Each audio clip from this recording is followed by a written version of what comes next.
So we are expecting the escalation to unfold, and we have Javed Rana on our special broadcast. Javed, welcome to iNews. I'd like to ask you about the escalation that is happening. Can you briefly explain to us what is going on as of right now? I think this is the highest point of military tension between Iran and Israel. Since Iranian revolution back in 1979, I think this is the first time that Iran has launched a direct attack inside Palestinian occupied territory. We know this is in a retaliation to Israel's attacks inside Syria, where the Iran's diplomatic mission was targeted, and as many as 7 Iranians, most prominently 2 of its generals, they were killed just recently, about 1.5 weeks ago. So this is apparently in retaliation to that attack. Now the bigger picture is how things are going to unfold from here. What is going to be a reaction from USA, and what is going to be a reaction by the apartheid state of Israel. I think going by the public statement, US had warned Iran to face consequences if it attacks Israel.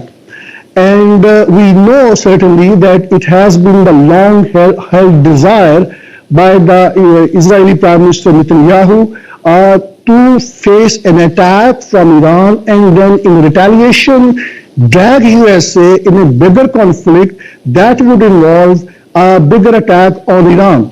I think this is what we know going by the public statement. But what is the most likely scenario?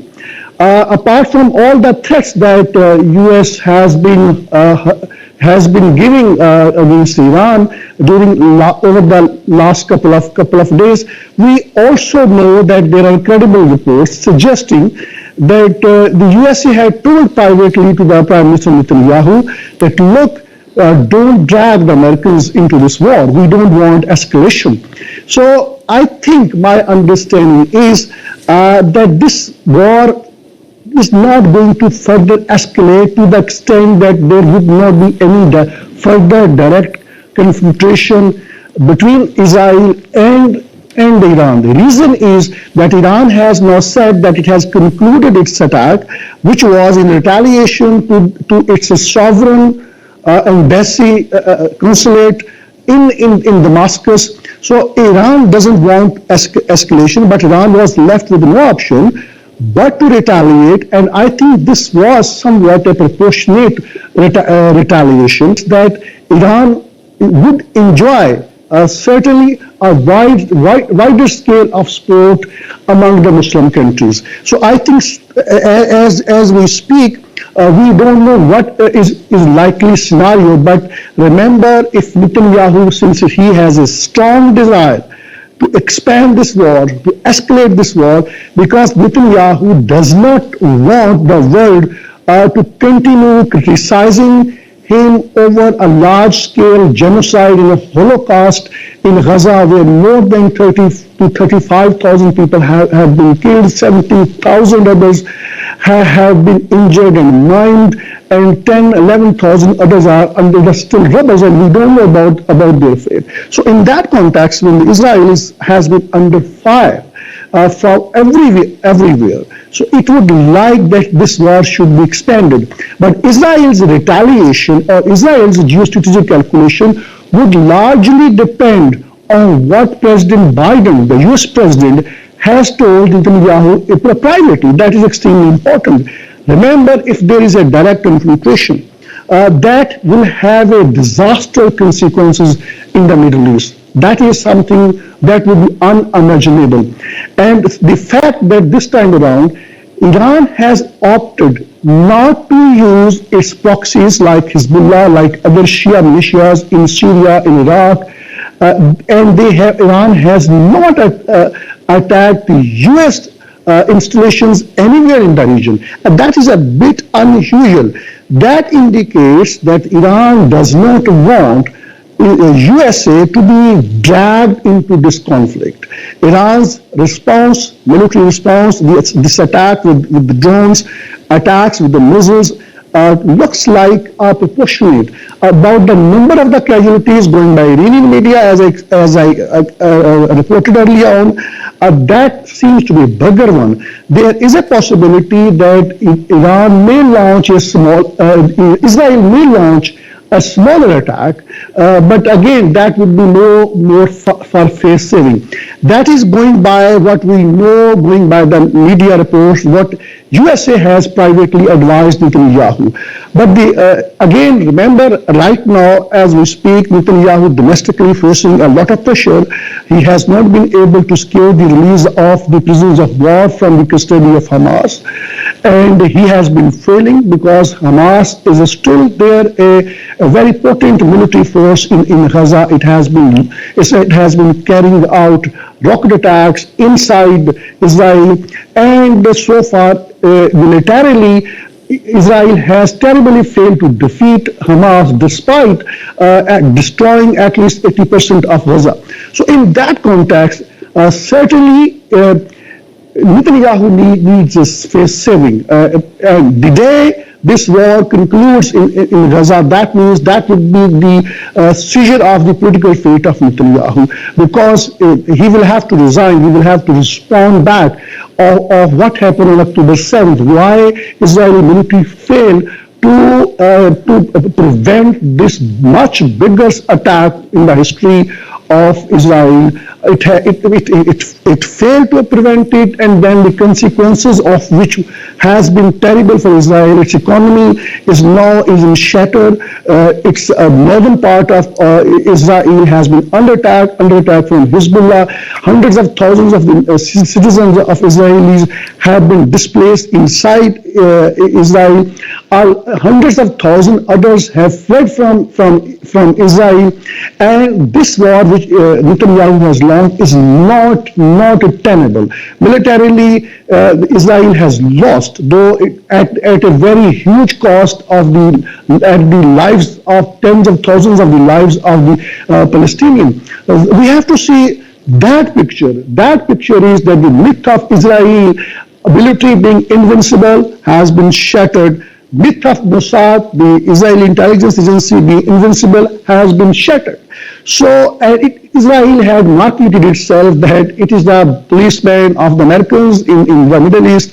So it can no longer market itself in the West, and then it was trying to normalize ties with the other Muslim states on the basis of technology.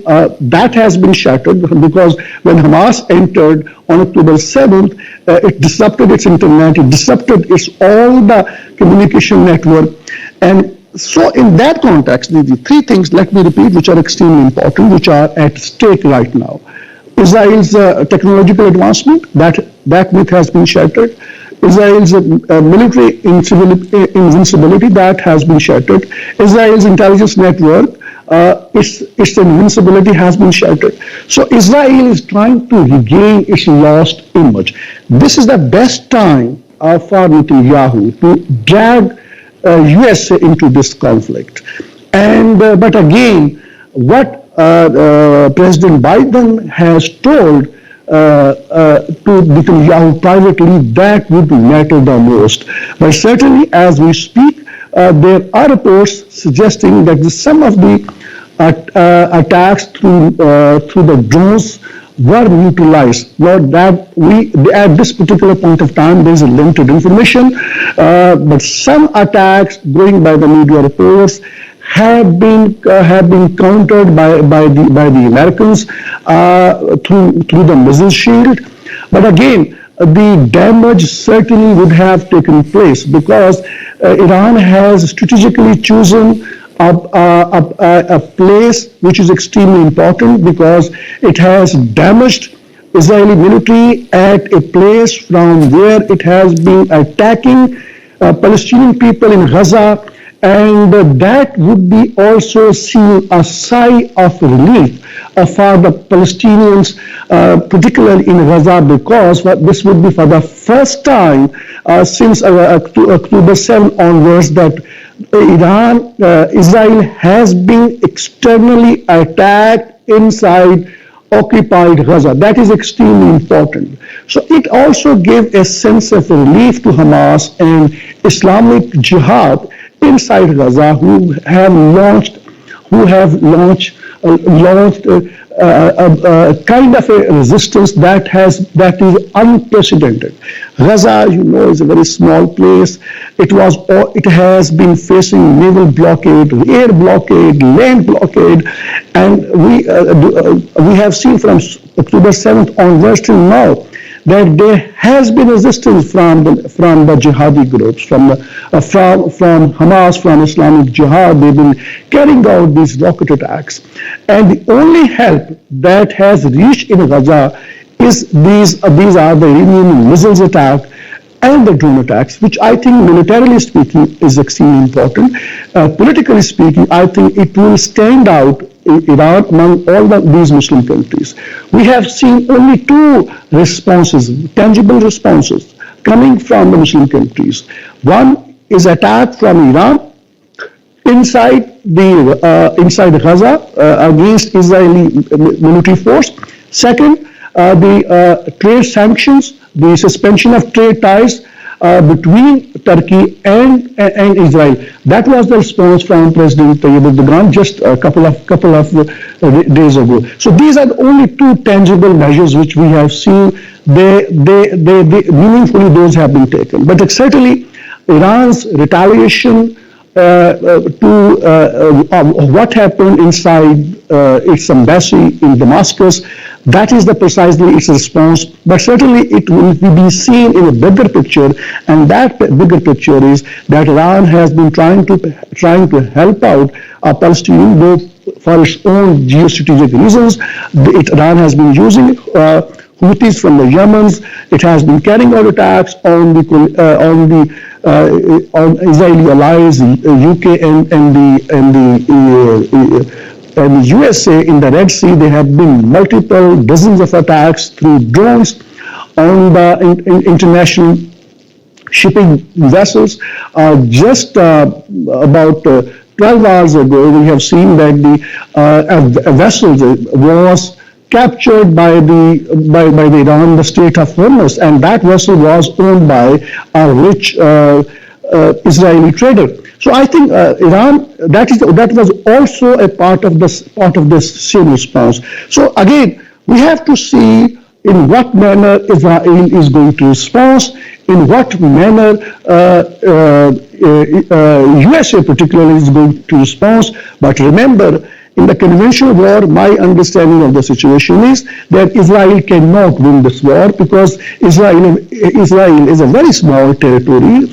So Iran, as compared to Iran, it is just 20%. Iran has an edge of a strategic depth. It has 80% huge territory than the Israel. So, and then Iran is using proxies from Syria, from the Lebanon. So they can give them further tough time. And then, more importantly, I think in the conventional war, Iran have sufficient arsenal in its possession, which are missiles. Particularly, they are very sophisticated, and it can give very, very tough time.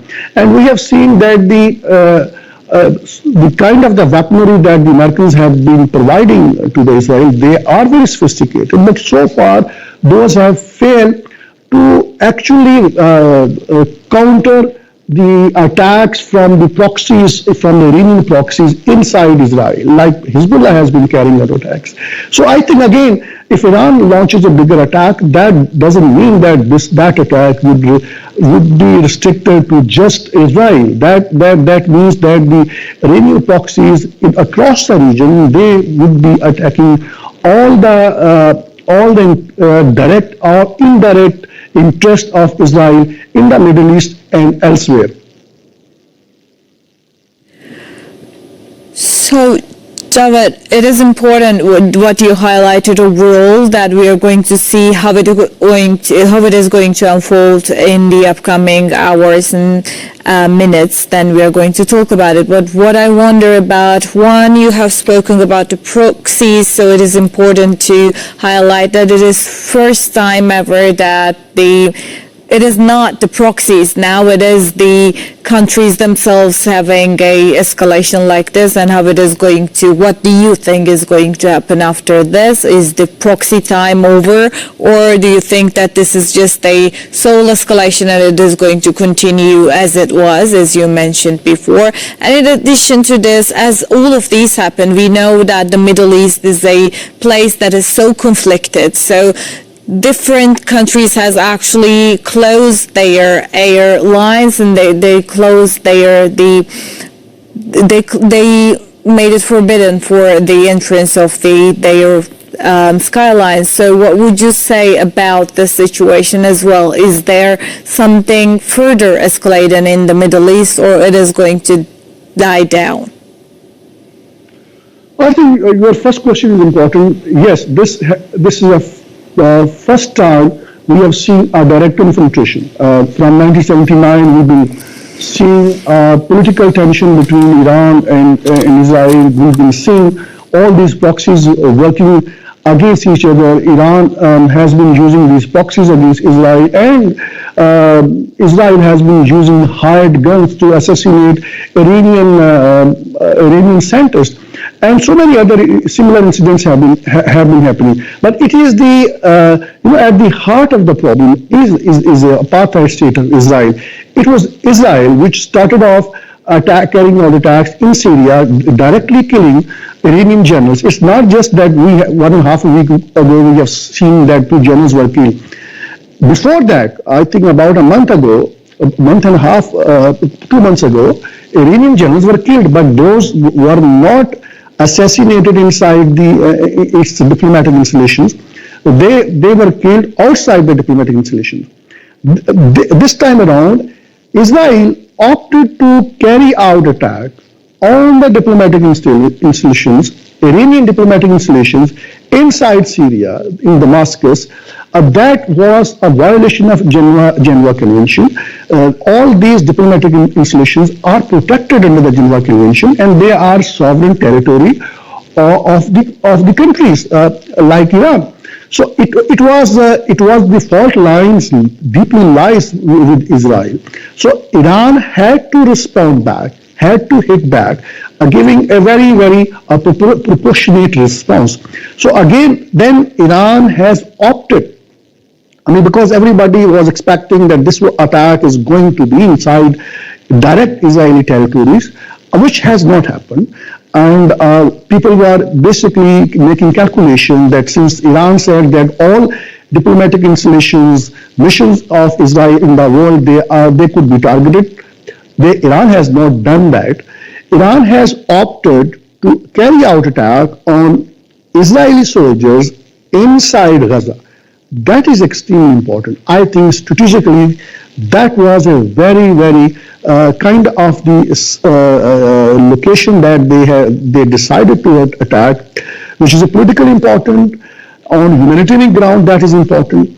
But again, the other points that you raised in your question, which are important, the impact of this escalation.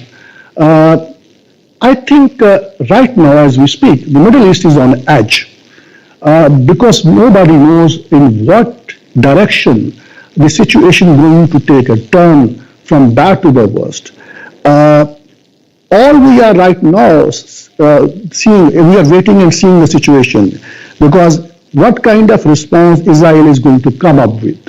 Will Israel consider it that since it was a response to its attack inside Damascus of Iranian diplomatic installation, so if Israel controls itself and does not retaliate, that means this war again will go back to the previous pattern, which is that Iran using proxies and Israel carrying out attacks against those proxies. That has been the previous pattern. But if Israel opts to carry out attacks inside Iran, I think that is where the real danger lies. That is where the real risk lies, because that would means that Iran could, as a next step, could further escalate the situation. There, and that would mean that Iran can block the Strait of Hormuz, which is the major route of international trade. And that would means that the oil prices will further go up. By the way, already the oil prices are going up. And with the further escalation, I think the situation could become uncontrollable. And Americans know that its economy cannot afford it. The West knows that its economy cannot afford it. So therefore, I think those reports in the media are quite credible that the Americans don't want to be dragged into this conflict, but at the same time, it doesn't want to be seen that it has deserted Israel. But at the same time, Americans have been also saying publicly that it cannot support to the Israel the way it has been supporting over the course of the decades. But I think USA suffers from its own hypocrisy. It has been supplying all kind of weapons to Israel, but at the same time, it is telling the world that it is taking measures to contain the situation. But again, if someone has to be held accountable, and that is the USA, because these are the Americans' weapons, these are the British weapons, these are the German weapons, which have been playing havoc inside Gaza. They are equally responsible. But again, the bigger question here is how situation is going to unfold. We have analyzed the situation, looking at a bigger picture, what can happen. But our analysis depends only on one thing: what would be the response of USA? What would be the response of Israel? Our understanding is that if there is any response, it would be a calculated response. It would not go all out of the way to carry out attack on Iran. That has been a strong desire of Netanyahu, because he has worked during last 25 years to make it sure that the US is dragged into this war. Former president, the then president Trump, he avoided that war. He despite the fact that he revoked the nuclear deal with Iran, but he did not listen to Israel to the extent to go for a war with Iran. That would mean that the military presence of USA inside Qatar, inside UAE and other Middle Eastern countries, that would be at stake. And remember, I think this conflict is not going to, if God forbid, if this escalate, what does that mean? UAE could be dragged into this. I mean, if the Iran attacked on the US installations inside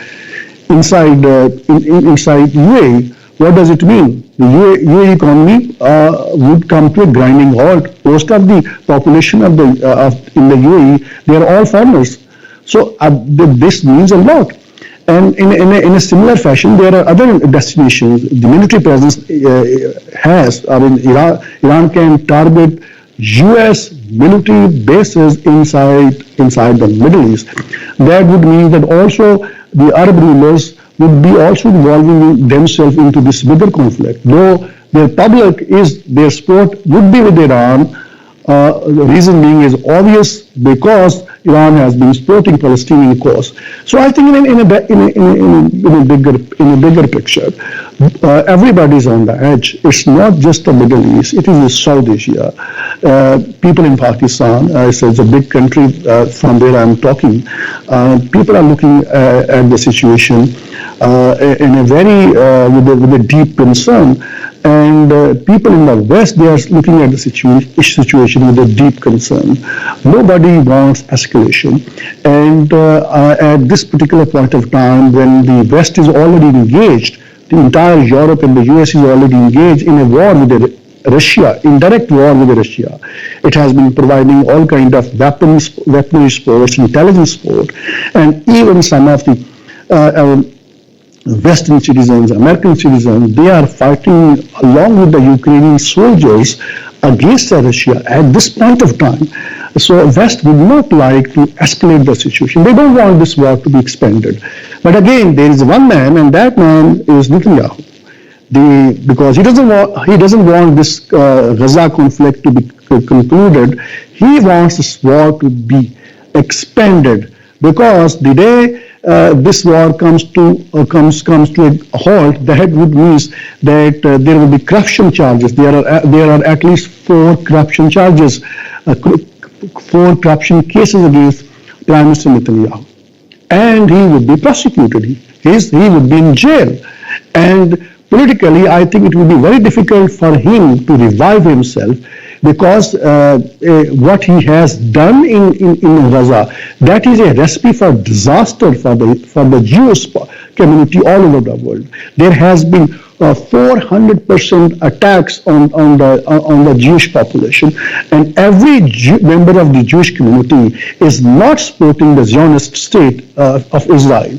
So I think already Netanyahu has damaged, harmed the cause of the Jewish communities all over the world. So in that context, I think Netanyahu is a very desperate. He wants this war to be expanded, but he knows that everything is not in his control, because if this war is expanded, he would be needing more military resources. He would be needing more weapons. He's been fighting. Israel has been fighting under his leadership with Hamas, which is not a country. It is a military force, but again, at the same time, it is a very weak military force as compared to Iran. So even this war could not have been fought without the military weaponry support, intelligence support of the Americans. So fighting with Iran without American support is something next to impossible. So the decision making in Tel Aviv would largely depend in what manner US is going to support Israel in this war.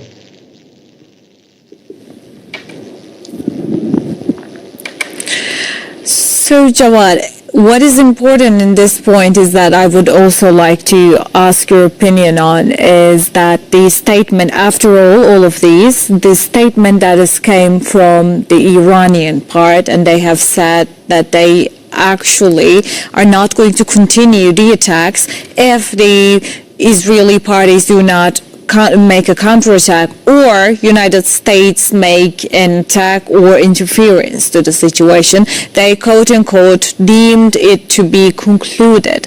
Would you say that it is true? Would you say that this escalation is going to stop with those drones and the strikes that is going to come from Israel at any Iran at any seconds now from Israel?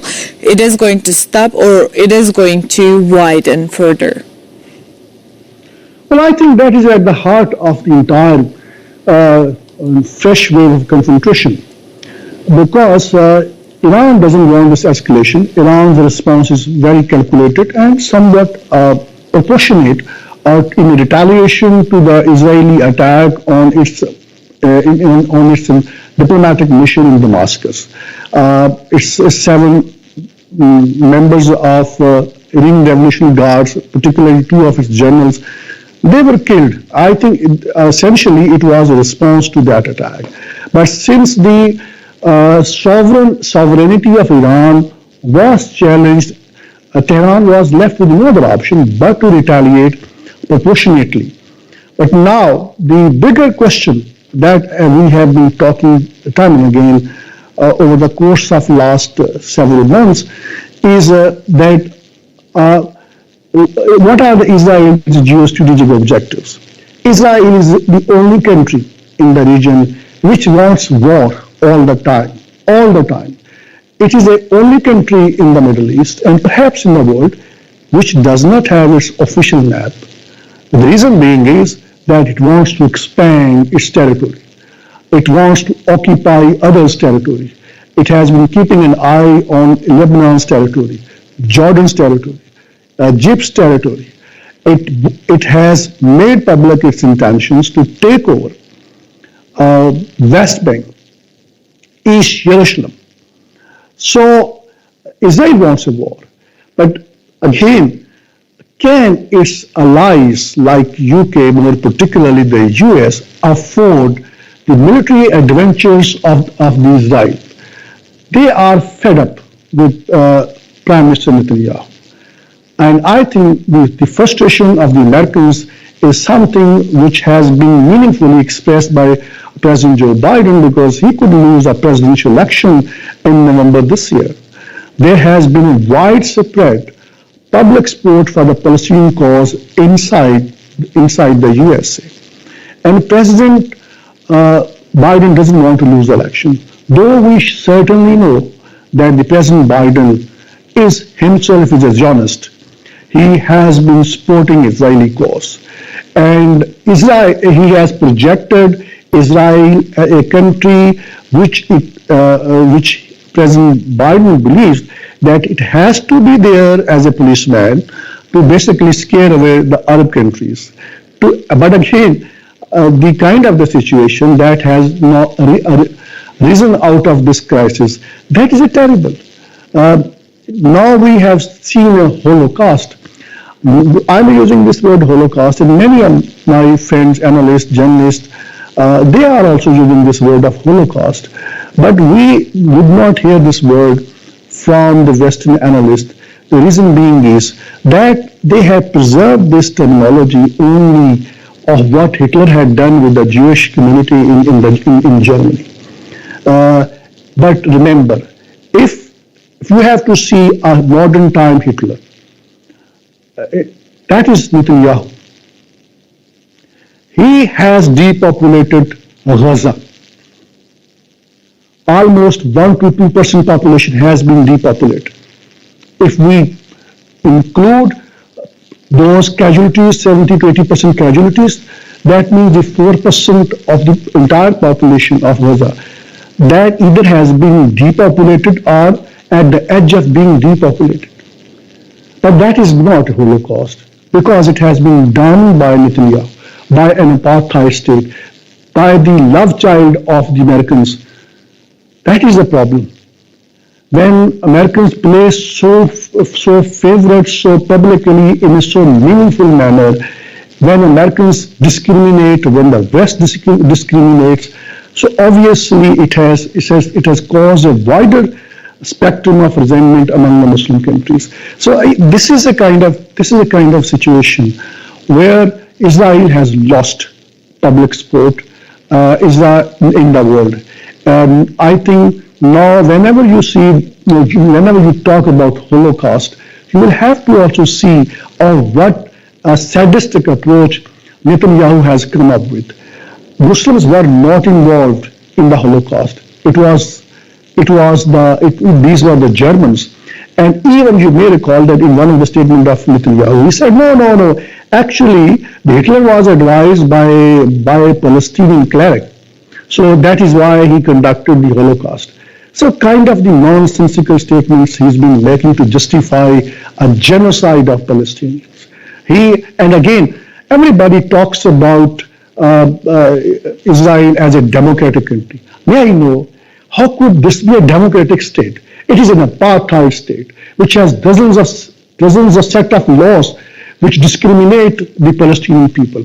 Kind of the atrocities it has been committing since 1948, those are unprecedented. But again, it is a democratic country.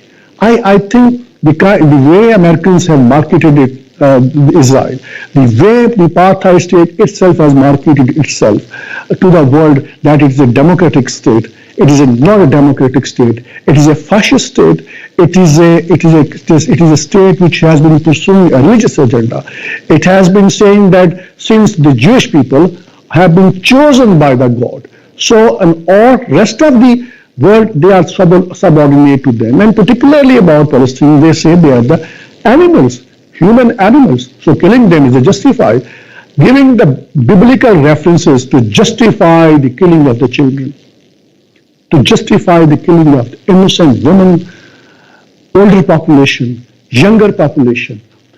And nonetheless, we think it is a democratic state. It is a fascist state which has a fanatical agenda. And that fanatical agenda involves based on a race that the Jews are Zionist Jews. I know they not every member of the Jewish community agrees with what Netanyahu has been doing.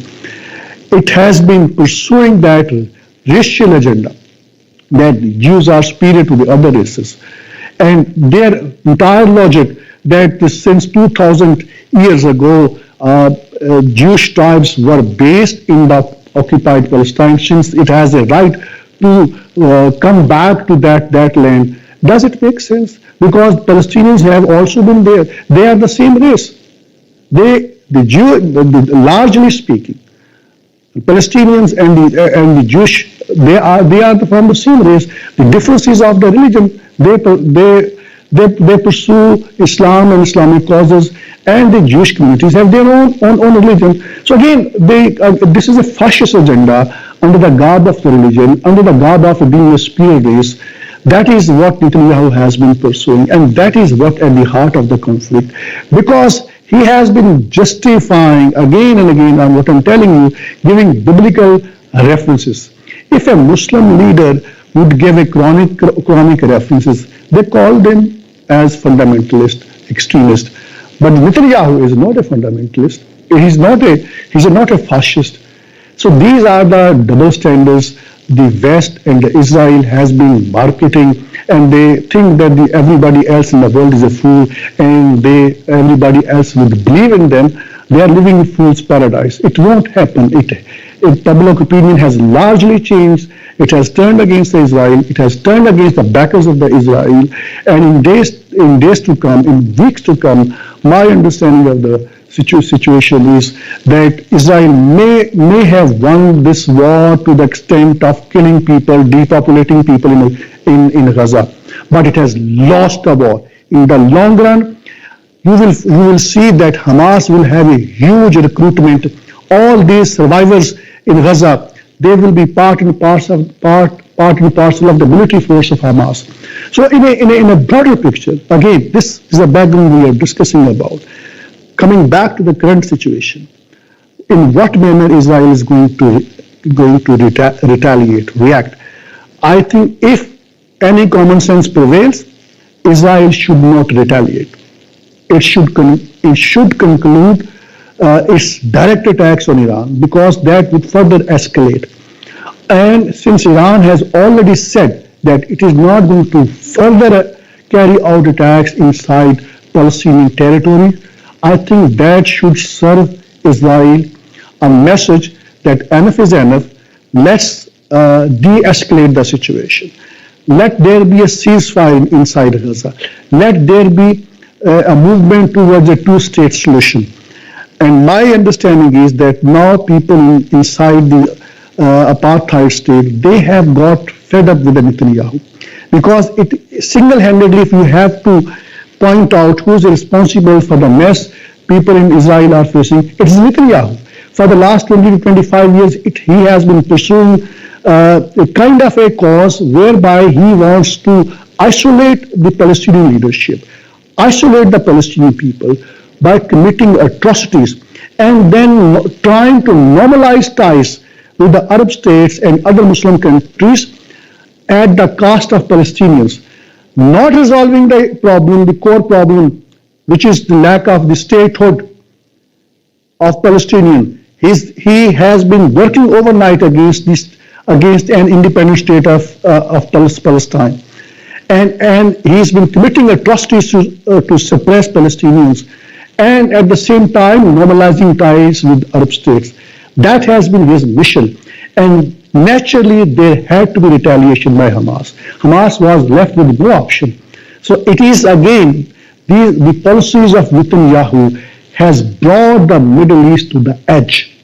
He is a single-handedly responsible for the mess that the Middle East has been going through.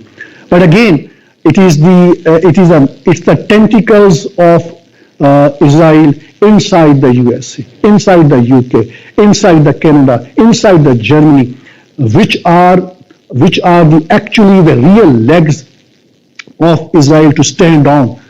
Otherwise, long ago, I think Israel would, I would say that at least would have been in a weak position. It could have been forced to go for a two-state solution. There is a world consensus.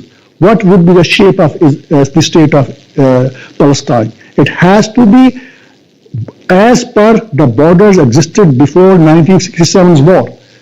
Why Netanyahu is not accepting it? My understanding is that since the day this war on Gaza is ended, I would say that the common sense would prevail inside Israel. They would go for a two-state solution because so far Israel has turned out to be a failed state. It has been under attack from the suppressed people of Palestinians for the last 7-8 decades, and these attacks will continue with more intensity in coming weeks and months, even if this war concludes in Gaza. There has to be a solution, and that solution is what the international community has already reached out. Netanyahu has been trying to deflect that solution. Let's see how things unfold, but I think people inside Palestine occupied territory, they have won with their blood. Arab countries, other Muslim countries, with few exceptions, they have turned out to be spectators. They haven't done anything meaningful. And now it is the blood of the Palestinians which would determine their fate. And my understanding is that sooner or later there is going to be a two-state solution. That has to be there. West consider now Israel as its liability. It has fed up with Israel because it cannot face the criticism in a manner that wasn't there before. Now everybody knows that whenever West talks about civilian casualties in the Ukraine, people talk about it, Americans' hypocrisy. They put up with us with the large-scale genocide of Palestinians because they are Muslims. But they are not willing to put up the civilian casualties, the scale of which is far less in the Ukraine. So it really matters. West has a very biased approach towards all these conflicts. Javed, lastly, I've been holding you for a while, sorry about that, but it is quite important to ask this one last question about, you were talking about this being an attack to Muslims and everything, and also the genocide that has happened once back in the Second World War. When you incorporate everything, it is important to highlight that the Western world is now has been hesitating to make a reaction that is negative towards the Israeli parties, and we know that, quote unquote, United States that they're going to have an iron-cold support for their Israeli counterparts. So what would you say about first United States and the Western parties' support for the Israel lastly? Well, again, that is something which the USA, basically ironclad support, that it has used the terminology basically to keep Iran away from attacking Israel. That has not happened. And that is the public posturing that the US has been giving. And USA knows that it is a Netanyahu who has a very desperate desire to expand this war, to escalate this war, to drag the Americans into a bigger conflict. So I think that is not unlikely to happen. This war would be there, but its shape may be like go back to the previous pattern of Iran using proxies against Israel, and Israel avoiding to carry out direct attacks on Iran, though I cannot say what is going to be the response right now, because the next couple of hours or maybe next couple of days would make the situation very clear in what direction this situation would go. But what is extremely important in response to your question is what the President Joe Biden has advised to the Netanyahu. And I think Netanyahu has been told that don't drag Americans into this conflict. We are already fed up with it. Because at the time of carrying out attacks in Damascus on the Iranian diplomatic installation, Netanyahu knew it was the sovereign territory of Iran. But nonetheless, he opted for it. He knew the consequences. He knew it that if he carries out attacks on the Iranian diplomatic installation, Iran would retaliate with a direct attack on Israeli territories. So to this extent, that is a success story of Netanyahu. Now it is everybody is looking at the next phase of this conflict. And that next phase of conflict would be entirely determined by Israel and US actions, and particularly Israel's actions, and more specifically Netanyahu's actions, because Israel cannot fight with Iran on its own until it carries the supports of the Americans, until it has the American intelligence support, until it has the US military weapons, until it has the US naval ships supporting its attacks against Iran. US naval ships are very much there in the Middle East. So in that context, Israel since cannot fight with Iran on its own, it's hugely dependent on the Americans. Therefore, I think Americans are going to determine the shape of this war. And my understanding is that by maximum, Israel may carry out another attack on Iran. Maybe it is a smaller at scale, and then giving a message to Iran that it doesn't want to further escalate. But my understanding is that there is a possibility that Israel may hold on, and it may carry out attacks on Iran's proxies inside Syria, Iran's proxies inside Iraq, and Iran's proxies inside Lebanon. And that would mean that they are reversing the previous pattern.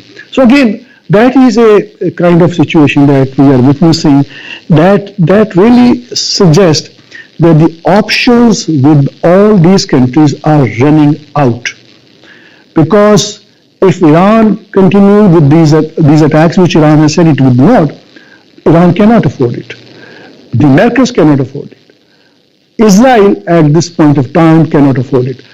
But Netanyahu can afford it, because Netanyahu has everything to lose personally. He would lose his premiership once this war concludes, because now it is a Rafah only, the part of Gaza where Israel wants to carry out attacks. It wants to launch another offensive. Rafah is a very, very small portion of Gaza, and there is a 1.5 million population. That means the kind of the genocide that has already taken place in the north of Gaza, in the south of Gaza, in Khan Yunis. If the similar actions are taken, if the similar ground offensive, or more importantly, if the similar excessive use of air power is exercised on Rafah, that would mean that this genocide would be at a much larger scale. And that is where the Americans have advised Netanyahu to step away. Now, it is a matter of common sense that Israel cannot eliminate armed resistance in Gaza. Hamas is a name of an ideology. It's an Islamic ideology. Islamic Jihad, another military force, is also a name of an ideology. They are based on Islam. So, and all the surviving members of families who have been eliminated in Gaza, their surviving members are going to be recruited by Hamas in Islamic Jihad. And in the future, there would be more lethal attacks on Israel. They cannot put up with that situation. This war has to be ended with a diplomatic solution, or with a political solution, with a two-state solution, and the manic, fascist fanatics, leaders like Netanyahu, whose resemblance, whose comparison can only be made with the Hitler, the Germans Hitler. As long as they are in power, world peace is in danger. Because remember, God forbid, if there is a further escalation, if there is a direct confrontation, USA gets itself involved, UK gets itself involved, Israel and Iran are having a full-scale war. What does it mean? It means that at the end of the day, we have also see the situation. Russia is already having a confrontation with the USA. China is having a confrontation with the USA. Those countries don't want any military conflict with the USA. But again, this could lead to the Third World War. And if someone has to be responsible for this, these are the Americans who have brought up this baby, Israel, state of Israel. They are responsible because it has been fiddling. Israel has been fiddling with the peace in the Middle East. It has to be stopped. It has to be stopped because right now very artificial arrangements are in place in the Middle East. Those superficial and artificial arrangements are Arab rulers, North, without any exception. They are being controlled by the Americans to serve the Israel's interest against the wider public support of Arab population for the Palestinian cause. How long this arrangement can last? That is a bigger question. 10 years ago, we witnessed Arab Spring, resistance from the public against the Arab march. That has been suppressed inside Syria. That has been suppressed inside Egypt, in Morocco. So I think, again, there could be another Arab Spring. And that does not bode well for the Arab rulers. This artificial and superficial arrangement that has been put in place by supporting these monarchs and Arab rulers, I think that cannot long last if this situation persists. Let's see how things unfold. But again, we have to see a bigger picture. And that bigger picture revolves around only on one person, and that is a fanatic, fascist Israeli leader, Prime Minister Netanyahu. Something has to be done about him. And the Americans can do about it by withdrawing its support.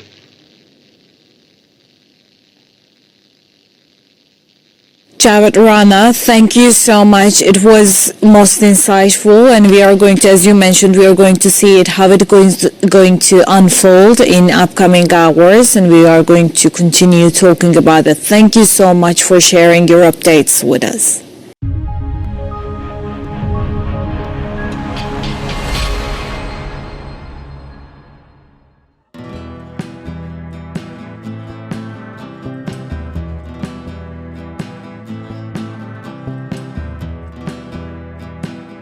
The growing tide of anti-Israel sentiments. What you see behind me is just tip of the iceberg of what is happening in the country. More than half of $52 billion black CIA budget is spent on espionage network in Pakistan. How would you handle it? The US has looked upon Pakistan as an ally at one point and then as an enemy at the same time. That is going to be the first legal reason on the basis of which he is going to be instantly ousted by the Supreme Court of Pakistan. Joining us live, Javed Rana, who's an expert on politics and geostrategic issues. In the world politics, which is not being driven by any moral principle, it is being driven by the hard geostrategic realities. In a broader picture, more countries would aspire to have nuclear weapons.